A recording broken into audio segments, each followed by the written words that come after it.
Assalamualaikum warahmatullahi wabarakatuh. Tetap semangat dengan Pak Dedi dalam ilmu kimia. Kali ini Pak Dedi coba membahas masalah pergeseran kesetimbangan yang telah Bapak berikan sebelumnya tentang materi pergeseran kesetimbangan.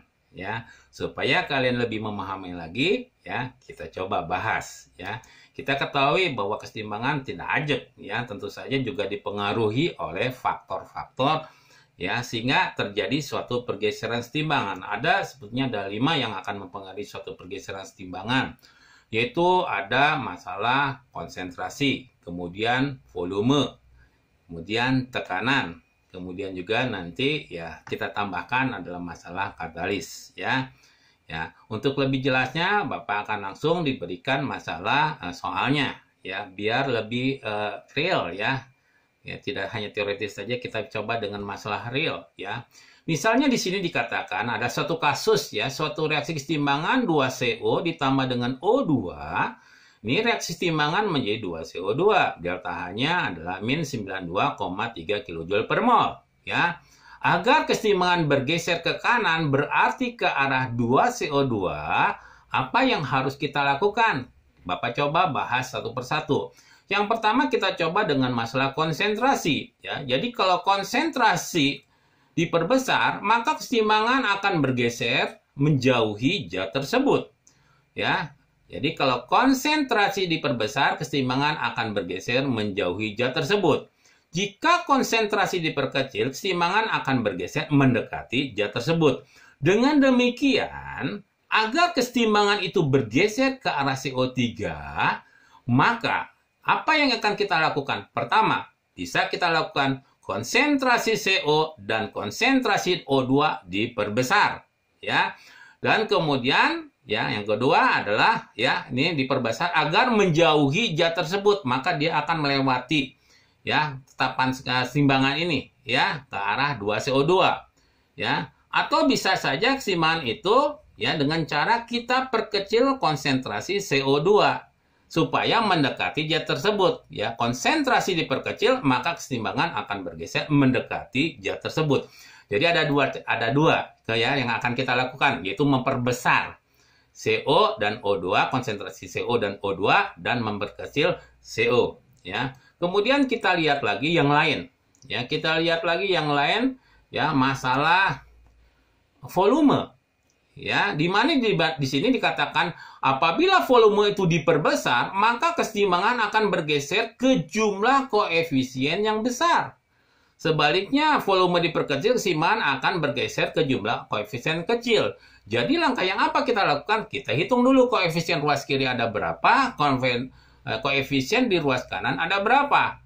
Koefisien di ruas kiri di sini kita lihat ini 2CO berarti koefisiennya 2, di sini O2 1. Kalau kita jumlahkan 2 tambah dengan 1 sama dengan 3.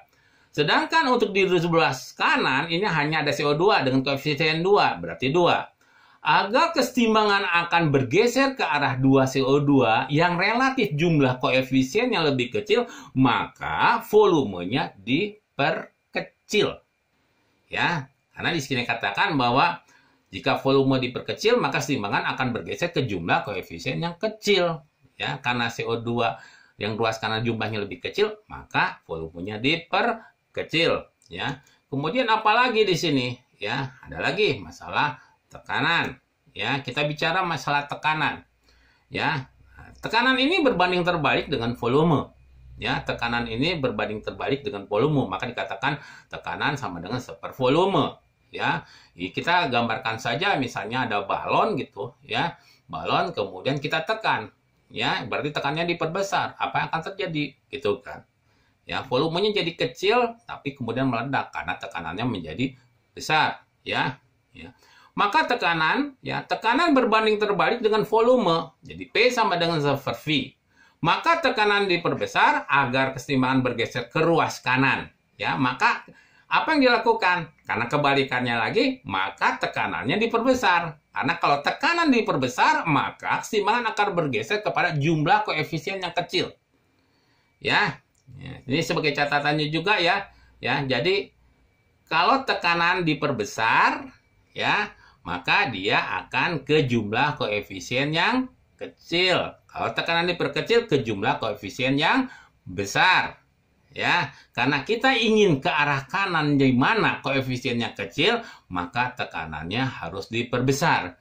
Kalau misalnya ada suatu kasus, jumlah koefisien kiri dan koefisien kanan itu jumlahnya sama, ya, maka apa yang akan terjadi? Maka volume dan tekanan tidak berfungsi di situ. Ya, karena harus dilihat perbedaan daripada jumlah koefisiennya, ya. Kemudian, ya, apalagi nih suhu, ya, karena suhu ini juga akan mempercepat gerakan suatu partikel-partikel dan itu akan mempengaruhi pergeseran kesetimbangan, ya, kasusnya sama. Nah, suhu diperbesar, kesetimbangan akan bergeser ke reaksi endoterm, ya. Reaksi endoterm itu tandanya itu, ya, delta H-nya endoterm itu negatif, positif. Ini agak salah, ini harusnya endoterm. Ya, ini endoterm. Sebaliknya suhu diperkecil, kesetimbangan akan bergeser ke reaksi eksoterm. Reaksi eksoterm itu delta H-nya adalah negatif, ya. Jadi tolong maaf Bapak, di sini harusnya endoterm. Karena dalam soal di atas reaksinya adalah reaksi eksoterm. Dilihat dari delta H-nya negatif. Maka kalau di sini eksoterm, di sini eksoterm. Berarti di sini adalah endoterm. Ya, ini eksoterm, ini endoterm. Agar kesetimbangan akan bergeser ke CO2 ini, di mana reaksinya adalah reaksi eksoterm, maka suhunya harus diturunkan. Ya, jadi suhu diperbesar, kesetimbangan akan bergeser ke reaksi endoterm, di mana reaksi endoterm, mohon maaf di sini agak salah, delta H-nya positif. Sebaliknya suhu diperkecil, kesetimbangan akan bergeser ke arah eksoterm, di mana reaksi eksoterm ini delta H-nya adalah negatif. Ya, karena di sini reaksinya reaksi eksoterm, maka suhunya harus diturunkan. Selanjutnya, ya, selanjutnya adalah sebagai tambahan saja adalah masalah katalis, ya. Di sini penambahan katalis pada suatu reaksi kesetimbangan tidak akan mempengaruhi pergeseran kesetimbangan. Katalis hanya mempercepat laju reaksi, sehingga katalis hanya mempercepat terjadinya kesetimbangan, tetapi setelah kesetimbangan tercapai, penambahan katalis tidak berperan. Jadi ini katalis itu hanya mempercepat saja. Ya. Oleh karena itu tadi kesimpulan kita bisa kita tentukan bagaimana konsentrasinya. Ya. Ada konsentrasi, ada volume, tekanan, suhu, dan sekarang yang terakhir adalah katalis yang berfungsi mempercepat. Mudah-mudahan yang apa Bapak berikan kepada kalian semua dapat dipahami, ya. Tolong dikerjakan kuisnya dulu, ya, supaya Bapak yang mengetahui apakah sudah paham sesungguhnya, ya. Bapak cukupkan sekian dulu. Assalamualaikum warahmatullahi wabarakatuh.